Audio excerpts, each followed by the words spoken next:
Hello friends, welcome to SY academy. तो friends, हम इस लेक्चर में अपना डिस्कशन कंटिन्यू कर रहे हैं chapter number 4, fundamentals of human geography. और इस चैप्टर का नाम है ह्यूमन डेवलपमेंट। और हम इससे पहले चैप्टर शुरू करेंगे, मैं हमेशा की तरह आपसे कुछ क्वेश्चन पूछना चाहूंगा। तो फ्रेंड्स, आप जैसे देख रहे होंगे आजकल इंडिया में एक साइक्लोन आया हुआ है, साइक्लोन एम्फन। ठीक है, उसका नाम ज्यादा इंपॉर्टेंट नहीं है। ठीक है, एग्जाम्पल में लेकिन मेंशन करने में इंपॉर्टेंट हो सकता है। ठीक है, साइक्लोन एम्फन नाम है इसका। तो एग्जाम में मतलब आप मेंशन इसको कर सकते हो, कुछ कुछ एग्जांपल जैसे आपको याद रहने चाहिए। जैसे साइक्लोन एम्फन है, साइक्लोन फनी भी था लास्ट ईयर। ठीक है, ये सब थोड़े इंपॉर्टेंट हो जाते हैं। इसको फोनी प्रोनाउंस करते हैं लेकिन फनी होता है। तो ठीक है, ये साइक्लोन्स है कुछ। और आपने फ्रेंड्स नोटिस करे होंगे, ये साइक्लोन जो है ये उड़ीसा, वेस्ट बंगाल, तमिलनाडु, इन्हीं एरियाज में आते हैं। और ये सारे एरियाज किस साइड है? ईस्ट ईस्ट इंडिया में है। ठीक है, ईस्ट इंडिया साइड में, ईस्ट कोस्ट में है, right.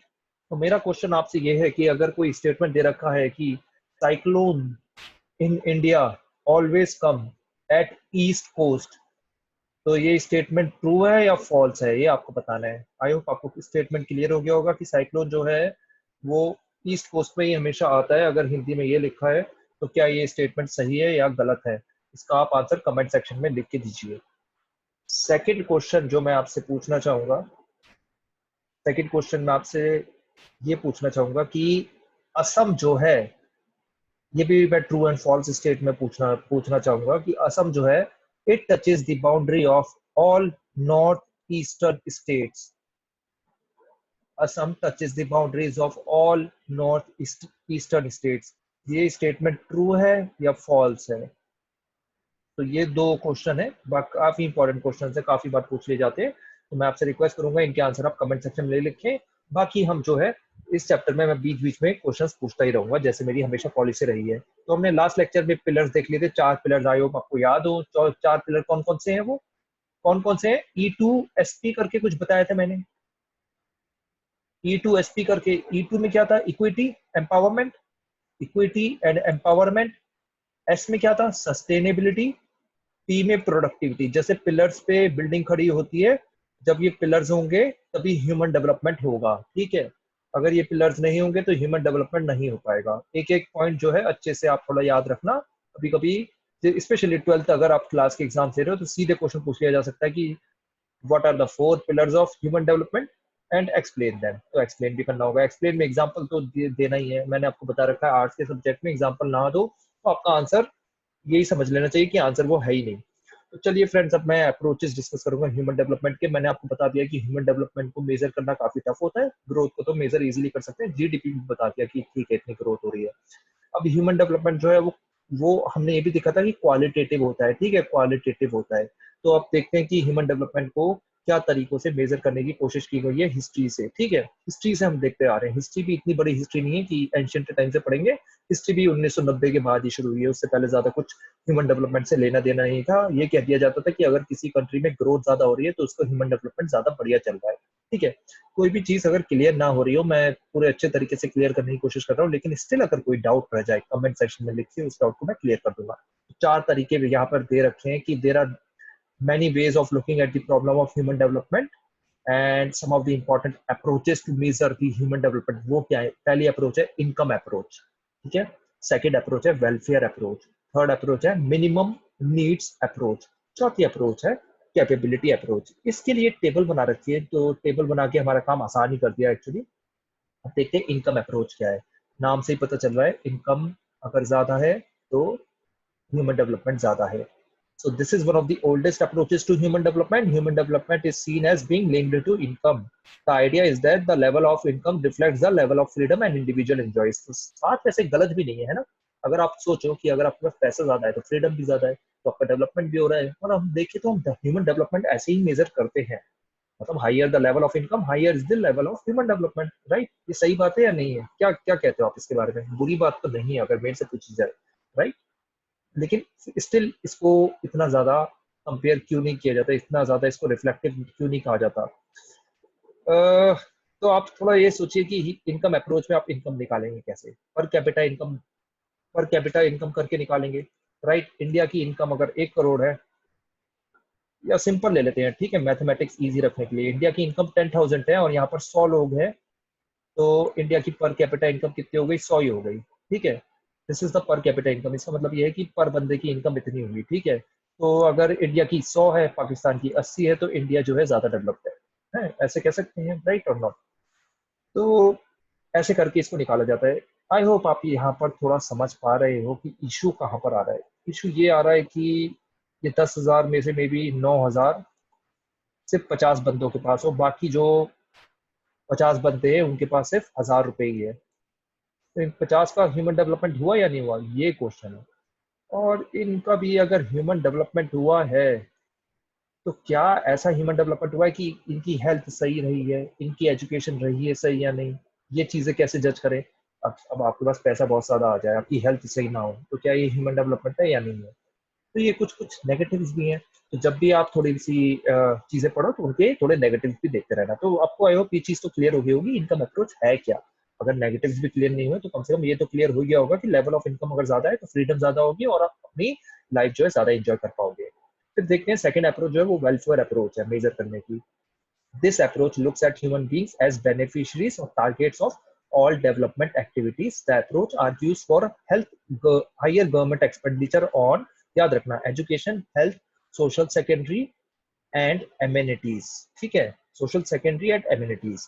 People are not participants in development but only passive recipients. The government is responsible for increasing levels of human development by maximizing expenditure on welfare. ठीक है, तो ये approach है human human development की, कि अगर हम मेजर करने के लिए, ठीक है, इनकम से मेजर करें और इनकम बढ़ा दे, अगर इनकम बढ़ रही है तो मे बी अब ह्यूमन डेवलपमेंट ज्यादा हो रही है। सेकेंड है वेलफेयर अप्रोच की, अगर गवर्नमेंट स्पेंड ज्यादा करे एजुकेशन, हेल्थ, सोशल सेकेंडरी और एम्यूनिटीज में, और लोगों को इससे फायदा भी हो रहा है, तो साफ सी बात है कि ह्यूमन डेवलपमेंट हो रहा है।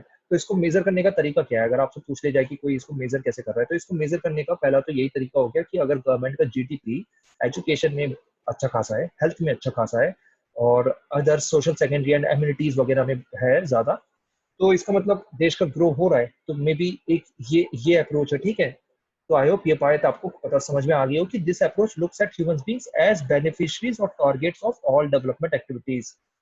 तो गवर्नमेंट, ये जो अप्रोच है ये फोकस करती है कि गवर्नमेंट को इन चार चीजों में ज्यादा इन्वेस्टमेंट करना चाहिए। People are not participants in development but only passive recipients. The government is responsible for increasing levels of human development by maximising expenditure on welfare. तो ये जो मेजर्स होते हैं ना, अगर आप कहीं वर्ड आप पढ़ते हो वेलफेयर, वेलफेयर मेजर क्या होता है, वेलफेयर मेजर का मतलब यही होता है एजुकेशन में इन्वेस्ट करना, हेल्थ में इन्वेस्ट करना, पेंशन में इन्वेस्ट करना, ठीक है। तो ये चीजें हैं। अब वो देखते हैं तीसरी अप्रोच बेसिक नीड्स अप्रोच है, ठीक है। आई होप आपको क्लियर हो रहा हो हम डिस्कस क्या कर रहे हैं। These are approaches to human development. There are many approaches of looking at the problem of human development. Some of the approaches are these four. ठीक है, तो यहाँ से हम ये डिस्कस करने आ रहे हैं। आई होप, कभी कभी क्या होता है कि हम लॉस्ट हो जाते हैं बीच में पढ़ते पढ़ते। तो ये है बेसिक नीड्स अप्रोच। वर्ड को समझिए कि बिल्कुल basic needs. This approach was initially proposed by the International Labour Organization. 6 basic needs इसमें इंक्लूड की गई हैं, ये आपको थोड़ा सा याद कर लो। देखिए आसान याद करने में कैसे, हेल्थ एजुकेशन तो हर जगह आएगा, मैंने आपको पहले बता दिया। बाकी खाना मिलना चाहिए, पानी मिलना चाहिए, ठीक है, खाना पानी। तो सैनिटेशन होना चाहिए या हाउसिंग होनी चाहिए, तो सिंपल है ना, हेल्थ एजुकेशन, ये तो आपको याद ही रहेगा। ऊपर भी था, देखिए ऊपर भी हेल्थ एजुकेशन था।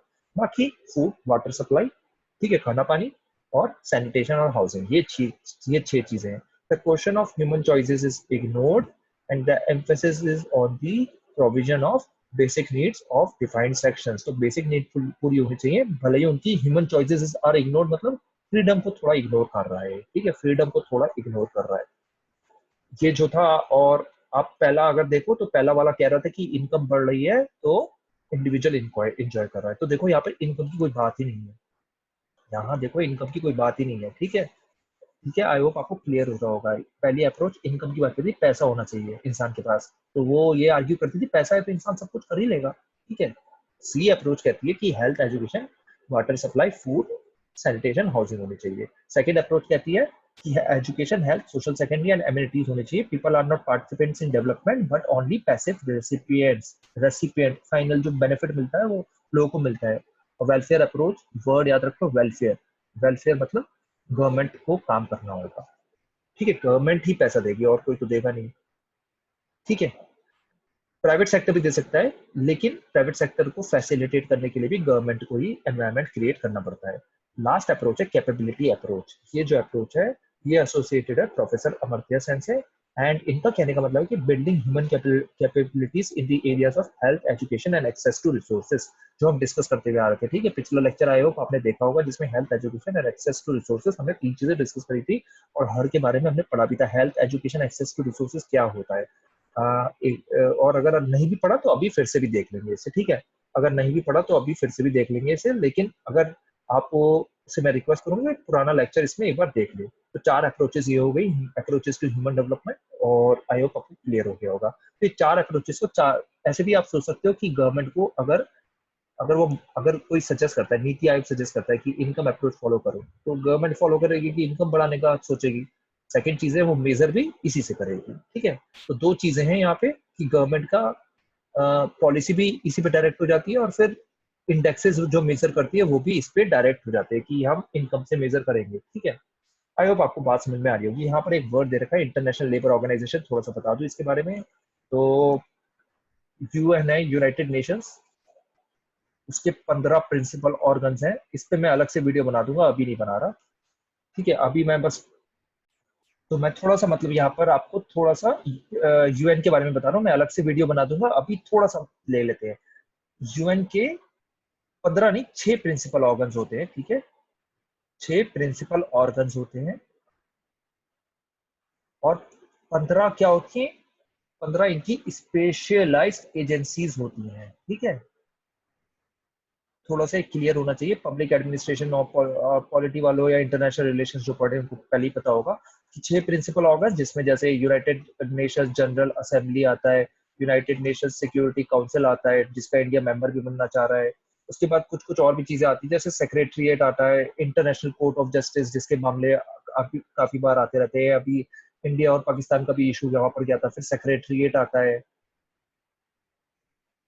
इसको और चीज आती है जिसको इकोनॉमिक एंड सोशल काउंसिल बोलते हैं। ठीक है, United Nations economic and social council, इसको इकोसॉक कहते हैं, जिसका इंडिया मेंबर भी बना है। ये यूपीएससी 2017 ने भी पूछा था। और लास्ट जो मैंने आपको बताया था, लास्ट कौन सा, सेक्रेटरीट तो बता दिया है, और ट्रस्टीशिप काउंसिल है।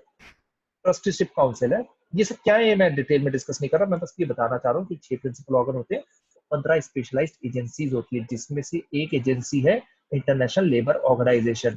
याद रखना ये ना ओल्डेस्ट ओल्डेस्ट स्पेशलाइज्ड एजेंसी है, इसलिए मैं यहाँ पर ये मेंशन कर रहा हूँ, क्योंकि काफी बार ना एमसीक्यू पूछ लिया जाता है कॉम्पिटिटिव एग्जाम में कि oldest specialised agency of UN क्या है।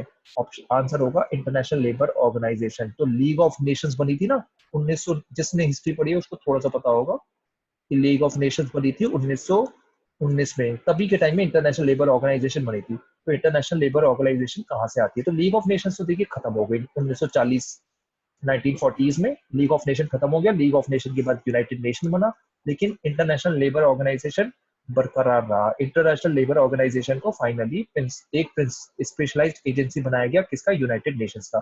तो आईएलओ वो है।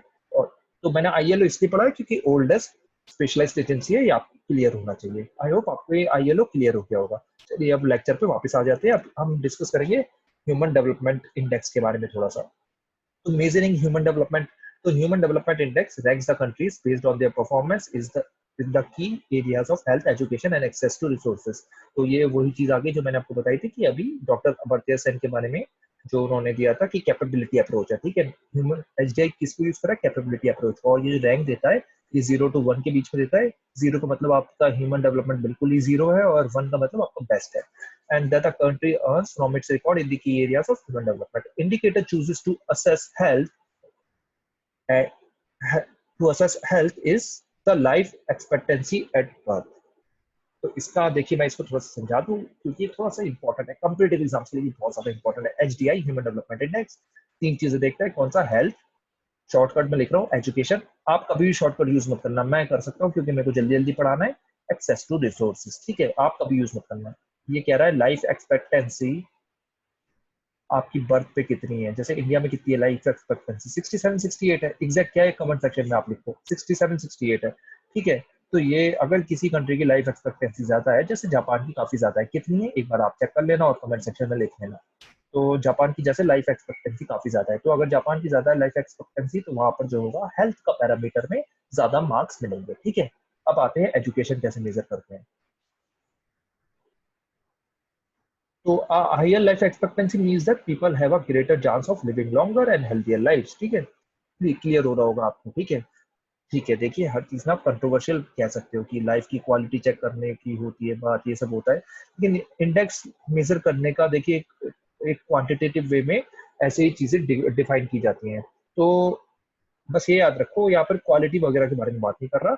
इंडेक्स बस ये कह रहा है कि आपकी लाइफ एक्सपेक्टेंसी एट बर्थ कितनी है, बच्चा कोई पैदा हुआ तो इसकी कितने साल तक जिंदा रहेगा। ठीक है, सेकंड चीज है adult literacy and the gross enrolment ratio represent access to knowledge. The number of adults who are able to read, write, and the number of children enrolled in the school show how easy or difficult it is to access knowledge in a particular country। तो ये जो second चीज थी, इसमें gross enrolment ratio और literacy को बताया गया है। इन चीजों को मेजर करके किया जाता है। ठीक है, लिटरेसी कैसे मेजर की जाती है, देखिए यहाँ पे लिखा भी हुआ है, एक एक वर्ड को थोड़ा सा ध्यान देना। Adult literacy rate and the gross enrolment ratio and the number of adults who are able to read and write। तो इंडिया में तो देखो लिटरेट उसे कहा जाता है जो 7 साल से बड़ा हो, जो रीड और राइट कर पाए, जो मैंने आपको पुराने लेक्चर्स में भी डिस्कस करा था। और number of children enrolled in schools, ये बताता है कि कितने आपका नंबर ऑफ चिल्ड्रन एनरोल्ड है। तो देखिए दोनों चीजों में इंडिया अच्छा कर रहा है। ठीक है, एजुकेशन में इंडिया अच्छा कर रहा है। अब एक्सेस टू रिसोर्सेज क्या है, it is measured in terms of purchasing power. Purchasing power क्या होती है, परचेसिंग पावर का मतलब ये है कि $1 अगर मान लिया जाए कि पूरी दुनिया में $1 है, पूरी दुनिया में $1 है, ठीक है, यही करेंसी चल रही है, ये एज्यूम कर लो। तो यूएस में आप $1 से क्या खरीद सकते हो, इंडिया में आप $1 से क्या खरीद सकते हो, ऑस्ट्रेलिया में आप $1 से क्या खरीद सकते हो। ये बता देता है कि हर कंट्री में वैल्यू कितनी है चीजों की। ठीक है, वैल्यू कितनी है। आई होप आपको एक चीज क्लियर हो रही होगी। परचेसिंग पावर पैरिटी क्या होता है कि मेजर करता है, देखो $1 में हम क्या खरीद सकते हैं, $1 में हम क्या खरीद सकते हैं, $1 में हम क्या खरीद सकते हैं, $1 में हम क्या खरीद सकते हैं, I am not sure rouble की स्पेलिंग क्या होती है, $1 में हम क्या खरीद सकते हैं। तो ये देखिए, ये अगर मेजर करें, ये कोई सही मेजरमेंट नहीं हुआ ना। अगर हम ऐसे मेजर करें कि $1 में पूरी दुनिया में हम क्या खरीद सकते हैं, तो इसको कहा जाता है परचेसिंग पावर पैरिटी। सब चीजों को एक कॉमन प्लेटफॉर्म पे लाकर चीजें मेजर करना। ठीक है, तो ये परचेसिंग पावर पैरिटी होती है। मैं आपको साथ साथ आपको याद दिला दूं कि इंडिया परचेसिंग पावर पैरिटी में अगर मेजर किया जाए तो इंडिया का जीडीपी जो है वो 3rd नंबर पर है दुनिया में। ठीक है, यूएस और चाइना के बाद इंडिया का परचेसिंग पावर पैरिटी में जीडीपी नंबर 3 पर है। ठीक है, चाइना और यूएस के बाद। और वैसे अगर इंडिया का जीडीपी कहा जाए कि किस नंबर पर है, तो ये कीप ऑन फ्लक्चुएटिंग, ये 6 7 5 6 7 नंबर पर फ्लक्चुएट कर रहा है। पहले फ्रांस से आगे निकल गया था, पहले यूके से, यूनाइटेड किंगडम से आगे निकल गया था, फिर पीछे हो गया।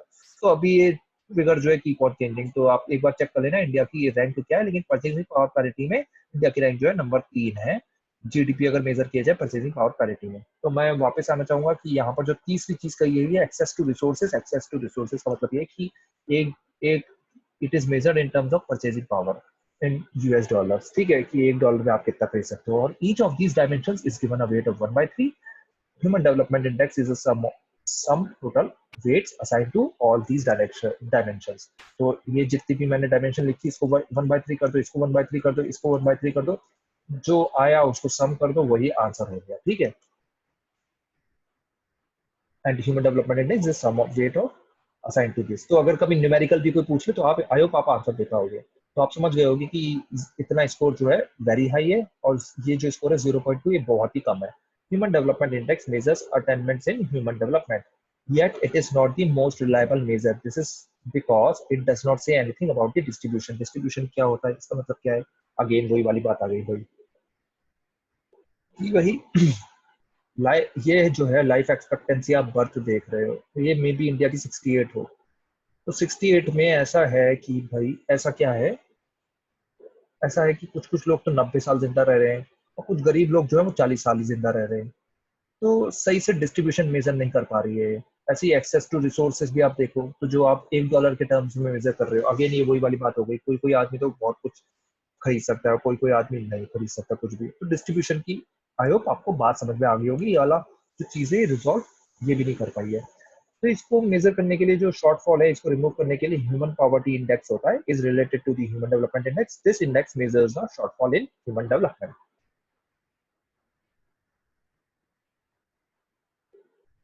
तो ये देखिए, एक गरीब आदमी है, अगर कोई मान ले कि कोई तो road line, number of hospital, GDP, GNP, satisfaction, employment, happiness, health. तो बात ये है कि किससे मेजर किया जाए, थोड़ा सा ये चीज बताना चाह रहा है। साथ साथ मैं आपको यहाँ बताना चाहूंगा कि ये ह्यूमन डेवलपमेंट इंडेक्स जो है, ये प्रेजेंट कौन करता है? प्रेजेंट करता है ये United Nations Development Programme. United Nations Development Programme क्या है? यूएन की एजेंसी है, यूएन का ही प्रोग्राम है ये, जो डिफरेंट डिफरेंट कंट्रीज के डेवलपमेंट को देखता है। स्पेशली ये लीस्ट डेवलप कंट्रीज जो होते हैं, उनके डेवलपमेंट पे काफी फोकस करता है, और उनका डेवलपमेंट कैसे सुधारा जाए, इस पे थोड़ा फोकस ज्यादा करता है।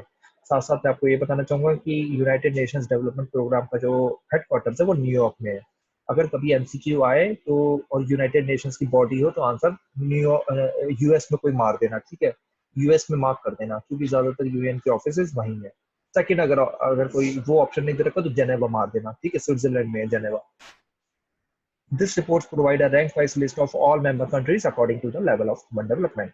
And Human Development Index and Human Poverty Index are two important indices to measure human development used by the UNDP. ठीक है? तो अभी ये इसकी बात हो रही है, ह्यूमन पॉवर्टी इंडेक्स की। It is a non income measure the probability of not surviving till as of 40, the adult literacy rate, the number of people who do not have access to clean water, and the number of small children who are underweight are all taken into account to show the shortfall in human development in any region. Often the human development index is more often the इस line को देखो ध्यान से पढ़ो। Often the human poverty index is more revealing than the human development index. Human development index हमने देख लिया कि कैसे कैसे मेजर किया जाता है। Education, health and access to resources, बार बार नाम लेते रहो, याद हो जाएगा। ह्यूमन पॉवर्टी इंडेक्स जो है, देखिए किस चीजों पे फोकस कर रहा है। क्या प्रोबेबिलिटी है कि आप सर्वाइव नहीं कर पाओगे? अडल्ट अडल्ट इलिटरेसी क्या है? लिटरेसी नहीं, अडल्ट इलिटरेसी रेट क्या है, ठीक है? अदर वे अराउंड फोकस कर रहा है। देखिए, अदर वे अराउंड फोकस कर रहा है। नॉट नॉट पे, number of people who do not have access to clean water, and the number of small children who are underweight. तो अदर वे अराउंड पे फोकस कर रहा है। आई होप आप समझ रहे होगे। ये नहीं बोलता कि कितने अमीर हैं, ये बोलता है कितने गरीब हैं। ये चीज बताएगा आपका ह्यूमन डेवलपमेंट, ठीक है? तो ये जो चीजें हैं, आपको बिल्कुल सब कुछ पर्दा सामने रख देता है। अब देखिए, यहाँ पे एक अच्छी बात दी गई है जो आपको समझना होगी। The ways to measure human development are constantly being refined, and new ways of capturing different elements of human development are being research. तो ह्यूमन डेवलपमेंट कैसे मेजर किया जाए, कॉम्प्लेक्स टॉपिक है। इस पे काफी जो है साइंटिस्ट जो है, और डिफरेंट डिफरेंट कंट्रीज जो है वो फोकस करते रहते हैं कि क्या किया जाए, कैसे मेजर किया जाए। काफी कंपनीज जैसे मैकेंजी वगैरह है, वो भी डिफरेंट डिफरेंट वेज बताती रहती हैं। यहाँ पर एक इंटरेस्टिंग वे दे रखा है जो भूटान फॉलो करता है। भूटान कहता है भाई, हमें पैसे से कोई लेना देना नहीं, हमें तो लेना देना है खुशी से। अगर आप खुश हो तो आपका ह्यूमन डेवलपमेंट हो रहा है, भले ही आपके पास पैसा करोड़ों हो, और अगर आप खुश नहीं हो तो आपका ह्यूमन डेवलपमेंट नहीं हो रहा। तो इसी के लिए इन्होंने ग्रॉस नेशनल हैप्पीनेस इंडेक्स बताया है। ग्रॉस नेशनल हैप्पीनेस इंडेक्स में भूटान नंबर 1 पर है। Bhutan is the only country in the world to officially proclaim the gross national happiness as the measure of countries progress. तो बोलता है भाई, अगर आप जीएनएच में आगे हो तो आप आगे हो, अगर जीएनएच पे पीछे हो तो बहुत पीछे हो। ये एग्जांपल जो है, इसको आप जगह जगह पे मेंशन कर सकते हो, एस्से में, डिबेट्स में, ठीक है? बस this simply means material progress cannot come at the cost of happiness। तो भाई भूटान ऐसी बात करता है। तो भूटान ने इसके लिए बहुत सारे मेजर्स भी करे। बताओ, मैं आपको एक मेजर बताता हूँ। एक प्रोजेक्ट चल रहा था, BBIN का रोड प्रोजेक्ट। अब BBIN कौन है, थोड़ा सा मैं समझाने के लिए बताना चाहूंगा। यहाँ बी का मतलब है बांग्लादेश, इस बी का मतलब है भूटान, इस आई का मतलब है अपना इंडिया, और इस एन का मतलब है नेपाल। तो ये जो है ना, ये रोड बनाना चाह रहे थे इन कंट्रीज में, जिससे जो है ये फ्रेट वगैरह जो होते हैं और सामान वगैरह एक दूसरे जगह पे भिजवाना ये फास्ट हो सके, लोगों का घूमना भी हो सके। अब भूटान ने इंटरेस्टिंगली क्या किया फ्रेंड्स, इन्होंने बोला हम नहीं कर रहे ये काम। क्यों नहीं कर रहे? उन्होंने बोला रोड्स बनेंगी, उससे बहुत ज्यादा पॉल्यूशन होगा, इससे हमारा एनवायरमेंट अनक्लीन, हमारा एनवायरमेंट जो है वो पॉल्यूटेड हो जाएगा, और हमारे लोगों को प्रॉब्लम होगी, तो हमारी जो होगी हैप्पीनेस वो कम हो जाएगी।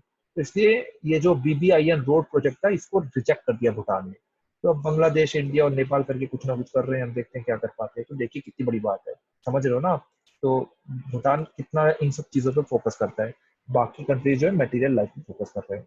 अब इंटरनेशनल थोड़े कंपैरिजन देख लेते हैं, ये थोड़े से हैरान कर देने वाले हैं, ठीक है फ्रेंड्स? यहाँ पर आप थोड़े से सोचोगे कि भाई हमारा इंडिया कहाँ जा रहा है। ठीक है, Sri Lanka, Trinidad and Tobago West Indies के अंदर आता है। ठीक है, have a higher rank than India in the human development index despite having smaller countries. Similarly, within India, Kerala performs better than Punjab and Gujarat in human development despite having lower per capita income. तो देखिए पंजाब और गुजरात की per capita income बहुत ज्यादा है। क्यों ज्यादा है? क्योंकि ग्रीन रेवोल्यूशन हुआ है। मेरे सोशियोलॉजी के लेक्चर्स देखे हैं तो उसकी वजह से। और यहाँ पे पंजाब में ग्रीन रेवोल्यूशन हुआ है और गुजरात में तो भाई आपको पता ही है इतनी इतनी बढ़िया स्ट्रेटेजिक लोकेशन है कि गुजरात का तो डेवलपमेंट होता ही रहेगा हमेशा। ठीक है, तो ये इन दोनों रीजन्स को, ये रीजन्स की पर कैपिटा इनकम ज्यादा है, लेकिन ह्यूमन डेवलपमेंट इंडेक्स केरल का ज्यादा है। क्यों ज्यादा है? याद करो, हेल्थ, एजुकेशन और एक्सेस टू रिसोर्सेज। अभी कोरोना क्राइसिस है, कोरोना क्राइसिस पे केरल ने कंट्रोल कर लिया। और अदर हैंड पंजाब और गुजरात का हाल तो आप सब न्यूज में देख ही रहे होंगे। तो ये ह्यूमन डेवलपमेंट इंडेक्स देखिए, सिंपली अगर कोरोना क्राइसिस जो हो रही है ना आजकल, जिन जिन कंट्रीज का ह्यूमन डेवलपमेंट इंडेक्स कम है ना, उनका बुरा हाल हो जाएगा, उनका बुरा हाल हो जाना है। ठीक है, और बात यह है कि जिनका ह्यूमन डेवलपमेंट इंडेक्स थोड़ा ज्यादा है, दूसरे पॉइंट ऑफ व्यू से देखते हैं, जैसे यूएसए, उसका ह्यूमन डेवलपमेंट इंडेक्स इतना बुरा नहीं है, लेकिन वहाँ भी बुरा हाल है। तो थोड़ी सी चीजें हैं, ये सब हमें चीजें समझनी होंगी। लेकिन एक चीज ये है कि अगर आपका ह्यूमन डेवलपमेंट इंडेक्स सही नहीं है, ये चीज तो पक्का है कि ह्यूमन डेवलपमेंट इंडेक्स आपका अगर सही नहीं है तो आपका बुरा हाल होना है। अब ये चीज पक्की नहीं है कि अगर आपका ह्यूमन डेवलपमेंट इंडेक्स सही भी है तो आपका बुरा हाल होगा या नहीं होगा। क्योंकि देखिए ह्यूमन डेवलपमेंट इंडेक्स किस पे फोकस करता है? हेल्थ पे। और हेल्थ पे अगर आप फोकस कर रहे हो तो आप सही हो। तो केरल देखिए, केरल जो है हेल्थ पे फोकस करता है, एजुकेशन पे करता है, तो उस पे ह्यूमन डेवलपमेंट इंडेक्स सही है। तो ये देखिए यहाँ पे टॉप 10 कंट्रीज दे रखे हैं जिनका ह्यूमन डेवलपमेंट इंडेक्स देखिए बहुत बढ़िया है। देखिए इसमें यूएसए नहीं है, और आप देखो ये सब कंट्रीज जो है they are good for living also. ठीक है, हाँ कोरोना क्राइसिस ने कुछ कुछ को एक्सपोज कर दिया, जैसे जर्मनी को एक्सपोज कर दिया, राइट।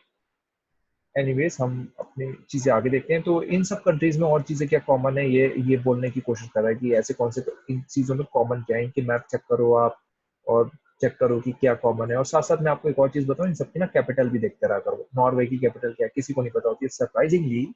स्विट्जरलैंड की भी कैपिटल नहीं पता होती लोगों को।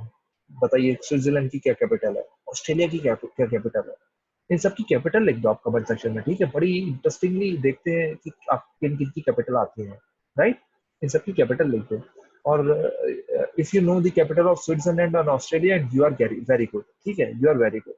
और यहाँ पर आई थिंक स्वीडन और नॉर्वे को भी बताना काफी टफ है। आइसलैंड को, ठीक है, आइसलैंड की कैपिटल नहीं पता तो कोई बात नहीं, लेकिन इन सब चीजों की लोगों को पता नहीं होती आइसलैंड की कैपिटल। लेकिन अगर आपको स्विट्जरलैंड और ऑस्ट्रेलिया की कैपिटल तो पक्का पता होनी चाहिए। If you know this then you are very good. ठीक है, चलिए आगे बढ़ते हैं। फिर एक तो तीन पार्ट्स में डिवाइड कर, चार पार्ट्स में डिवाइड कर रखा था। देखो ह्यूमन डेवलपमेंट के इंडेक्स में चार part, very high, high, medium, low. Very high हमने देख लिया, जो 10 कंट्रीज मेंशन है। अब हाई को देखते हैं। Countries with higher human development are those where a lot of investment in the social sector has taken place. Altogether, a higher investment in people and good governance has set this group of countries apart from the others. तो good governance जहाँ पे follow की गई है और लोगों पे जहाँ पैसे खर्च किए गए हैं, वहां पर जो है हालत उन कंट्रीज की बेटर है, उनका डेवलपमेंट इंडेक्स में अच्छी हालत है। और फिर many of the countries with a high human development score are located in Europe and represent the industrialized Western world. Yet there are striking numbers of non-European countries also who have made it to this list. Controversial बातें हैं, देखिए थोड़ा सा यहाँ पर। एक तो देखिए ये कि ये जो यूरोप की कंट्रीज हैं ये आगे पहुंच गए हैं। काफी लोग कहते हैं कि ये आगे इसलिए हैं क्योंकि इन्होंने कोलोनाइजेशन, इंपीरियलिज्म फॉलो करा है और बाकी कंट्रीज को दबा दिया और खुद आगे हो गए हैं, तो ये बात है। और काफी लोग ये भी कहते हैं कि इन्होंने पॉल्यूशन इतना कर दिया है पूरी दुनिया में कि बाकी कंट्रीज आगे ही नहीं हो पा रहे। बाकी कंट्रीज को बोलते हैं कि आप भाई नॉन रिन्यूएबल सोर्सेज यूज करो, सॉरी बाकी कंट्रीज को ये बोलते हैं कि रिन्यूएबल सोर्सेज यूज करो, खुद जो है नॉन रिन्यूएबल सोर्सेज यूज कर करके इन्होंने पूरी दुनिया को बर्बाद कर दिया है। तो ये सब बातें हैं थोड़ी, तो थोड़ा ये कंट्रोवर्शियल फिगर है। एनीवेज, हमारा यहाँ ये समझना है कि ह्यूमन डेवलपमेंट इंडेक्स ज्यादा अच्छा उन कंट्रीज का है जो लोगों पे फोकस करते हैं। ठीक है, पीपल जो लोगों पे फोकस करते हैं। कंट्रीज जिनको जो मीडियम ह्यूमन डेवलपमेंट इंडेक्स में है, यहाँ काफी सारे कंट्रीज आते हैं, देर आर, और मोस्ट ऑफ दीज कंट्रीज जो हैं ये सेकेंड वर्ल्ड वॉर के बाद पैदा हुए हैं। तो एशिया और अफ्रीका के ज्यादातर कंट्रीज हैं। ठीक है, most of these countries have a much higher social diversity than the countries with higher human development scores. तो एक ये भी बात कही जाती है कि जहाँ पर सोशल डाइवर्सिटी बहुत ज्यादा है जैसे इंडिया, वहाँ पर ह्यूमन डेवलपमेंट इंडेक्स सही नहीं हो पा रहा। ठीक है, और काफी कंट्रीज हैं जो लो लेवल में भी आते हैं. A large proportion of these countries which have been going through political turmoil, social instability in the form of civil war, famine or a higher incidence of diseases. समझ सकते हो आप, जैसे सीरिया, यमन है, इन सब कंट्रीज की तो बहुत बुरी हालत है. तो यहाँ पर जब पॉलिटिकल टर्मोइल वगैरह होगा तो क्या यहाँ पर ह्यूमन डेवलपमेंट होगा. और अफ्रीका वगैरह कंट्रीज हैं, और काफी जगह जो है इनकी सफरिंग के लिए जो हाई हाई जो ग्रुप है ना, हाई इनकम ग्रुप, मतलब हाई जो ह्यूमन डेवलपमेंट इंडेक्स ग्रुप में, वही रिस्पॉन्सिबल है. उन्होंने सारे के सारे इंस्टीट्यूशन ऐसे बना रखे हैं, उन्होंने न्यू कॉलोनियलिज्म कर दिया, न्यू इंपीरियलिज्म कर दिया. आए हो आपने ये वर्ड्स कभी सुने हो, न्यू कॉलोनियलिज्म? बड़ा बढ़िया वर्ड है, पढ़ना आप इसके बारे में. ऐसे न्यू इंपीरियलिज्म आजकल बोल रहे हैं, ये चीजें चल रही हैं दुनिया में. इसकी वजह से जो है बाकी कंट्रीज डेवलप ही नहीं हो पाते. लेकिन कुछ और पैरामीटर्स भी देखे गए हैं कि यहाँ पर सिविल वॉर, फेमाइन वगैरह चले जा रही है, और कुछ ना कुछ चलता ही रहता है वहाँ बुरा. जैसे अफ्रीका में देखिए ईबोला वगैरह आ गया था, कभी ना कोई नई बीमारी आ जाती है. तो countries with high levels of human development invest more in social sectors and are generally free from the political turmoil and instability. Distribution of the country's resources is also far more equitable. तो distribution of country resources भी है, और ऐसा नहीं है कि एक ही resource पे डिपेंडेंट है. जैसे नाइजीरिया एक ही रिसोर्स पे डिपेंडेंट, ऑयल पे डिपेंडेंट है. क्यूबा किस पे डिपेंडेंट है? शुगर पे. शुगर की प्राइसेस कम, वो डूब जाता है. ज्यादा तो बढ़िया रहता है. ऐसी ऑयल पे डिपेंडेंट काफी और कंट्रीज भी हैं, है ना. तो वहां पर वो चीजें चलती रहती हैं. On the other hand, places with low levels of human development tend to spend more on defense rather than on social sector. जैसे अपना इंडिया ही हो गया, डिफेंस पे पैसे खूब खर्च करता रहता है, और और जो है सोशल सेक्टर पे एक्सपेंड ही नहीं करता. तो जैसे मैं आपको थोड़ा सा जीडीपी बताना चाहूँ तो जीडीपी का लेस देन 2% जो है सरकार किस पे स्पेंड करती है? हेल्थ पे. एजुकेशन पे जस्ट 3% के ऊपर. तो ये सब चीज़ों में जब आप अपना इतना कम इन्वेस्टमेंट करोगे तो कैसे चलेगा. आप जैसे कोरोना पेशेंट्स हैं उनको सब फ्री इलाज देना, ये सब करना, इन सब चीज़ों में देखो तो इंडिया का कुछ ज़्यादा फोकस हो नहीं पा रहा. लेकिन देखिए 20 लाख करोड़ का पैकेज दिया है, फिर अनफॉर्चुनेटली सोशल सेक्टर में ज़्यादा नहीं है अभी भी. ठीक है, आप देखो तो सोशल सेक्टर, एजुकेशन, इन सब में इंडिया का अभी भी फोकस नहीं हो पा रहा है. और जब तक यहाँ फोकस नहीं होगा, स्किल्स भी ऐड कर दो, तब तक आपका ह्यूमन डेवलपमेंट इंडेक्स सुधर नहीं होने वाला. साथ साथ मैं आपको यहाँ थोड़ा सा बता दूं कि ह्यूमन डेवलपमेंट इंडेक्स में इंडिया की रैंक 129 है इन इन ईयर 2019. ईयर भी याद रखना, बुक में 130 दे रखी है, वो 2018 की है. 2020 में देखते हैं क्या होता है. इंटरेस्टिंग रहेगा, कोरोना क्राइसिस के बाद क्या रहती है. तो देख सकते हो आप, ये 129 आउट ऑफ शायद 179 कंट्रीज है. ठीक है, 179 टोटल कंट्रीज है, उसमें से 129 रैंक कोई अच्छी बात तो है नहीं, है ना. हाँ, लेकिन याद रखना इंडिया में पाकिस्तान, बांग्लादेश वगैरह जो है वो पीछे है. श्रीलंका आगे इंडिया से. फिर ये चीज है, भूटान भी पीछे है आई थिंक. भूटान भी पीछे है, जो नेबर्स हैं वो इंडिया के पीछे हैं ज्यादातर. श्रीलंका आगे है. तो बात ये है, लेकिन बात हमारी ये आ जाती है कि हम इतने ग्रेट कंट्री हैं, हम अपनी तारीफ वगैरह भी करते रहते हैं, और हमारी रैंक 129 आउट ऑफ 179. तो ये कोई अच्छी चीज तो है नहीं. तो हमें और आपको सब मिलकर वर्क करना होगा. सरकार को भी वर्क करने के साथ साथ हमें, और आप जो फ्यूचर है, आप फ्यूचर हो, तो वर्क करना होगा कि इंडिया की रैंक कुछ तो सुधरे. तो ये चीज है. तो मैं यहाँ पर आपको थोड़ा सा दिखाना चाहूंगा, इस पेज पे दे रखा है कुछ कुछ चीजें जो आप थोड़ा सा नोट करोगे, जो हमने पढ़ी नहीं. देखिए ह्यूमन डेवलपमेंट इंडेक्स के बारे में 130 है. 130 में दे रखी है 2018 के. ठीक है, ह्यूमन डेवलपमेंट इंडेक्स कौन देता है? UNDP. UNDP, United Nations Development Programme. तो ये सब चीजें हैं. ठीक है, तो 126 रैंक इंडिया की 2006 में. इंडिया वाज एट 126 इन 2006, और देखिए 2019 में 129 पर है. तो पीछे जा रहे हैं. क्या हो रहा है आप ही बताइए, क्या हो रहा है इंडिया में. तो ये थोड़ी सोचने की बात है. और यहाँ पर जो दे रखा है, places with low levels of human development tend to spend more on defence. अब देखिए, अब बात ये है कि अब आप बोलो डिफेंस पे स्पेंड ना करे, तो चाइना से 1962 में वॉर हो गई थी और हम वो हार गए थे. तो डिफेंस में इन्वेस्ट करना भी बहुत जरूरी है. पाकिस्तान हमारा नेबर है, चाइना है, ये थोड़े एग्रेसिव नेबर्स हैं. उसके बाद यूएस और बाकी कंट्रीज की पॉलिसीज भी ऐसी ऐसी हैं कि इंडिया को इन्वेस्ट करने पे मजबूर कर देती हैं डिफेंस में. ठीक है, उनका कभी ना कभी दबाव रहता है. अब तो यूएस से वैसे रिलेशन सही हो गए, पहले बुरे थे. तो ये भी चीजें हैं. लेकिन बात यह है, इंडिया जो थोड़ी चीज गलत कर रहा है वो ये कर रहा है कि इंडिया खुद अपनी मैन्युफैक्चरिंग अपनी डिफेंस में नहीं कर रहा. मतलब इंडिया खुद अपना डिफेंस में नहीं बना रहा.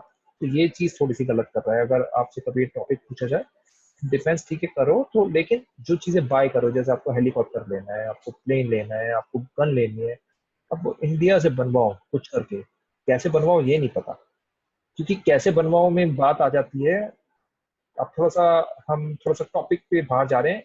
देखिए, जब आप एजुकेशन में इन्वेस्ट करोगे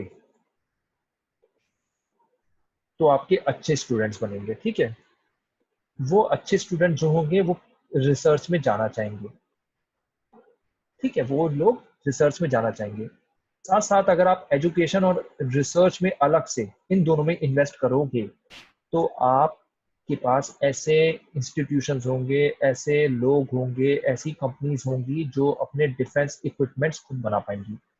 तो आपके पास डिफेंस में आप सेल्फ सफिशिएंट हो जाओगे। आई होप आपको पहला पॉइंट मेरा क्लियर हो रहा होगा कि हेल्थ, एजुकेशन, इन सब चीजों में इन्वेस्ट करना क्यों जरूरी है। Skills, education, health, research. I hope मेरा पॉइंट आपको क्लियर हो गया होगा। अब इंडिया क्या कर रहा है, अनफॉर्चुनेटली इंडिया वो है डिफेंस में इन्वेस्ट बहुत कर रहा है। अब क्यों करना पड़ रहा है, क्योंकि डिफेंस में हम दूसरे कंट्रीज से माल खरीदते हैं, जैसे यूएसए से हम हेलीकॉप्टर खरीद रहे हैं, रशिया से कुछ और खरीद रहे हैं, इसराइल से कुछ और खरीद रहे हैं, राइट।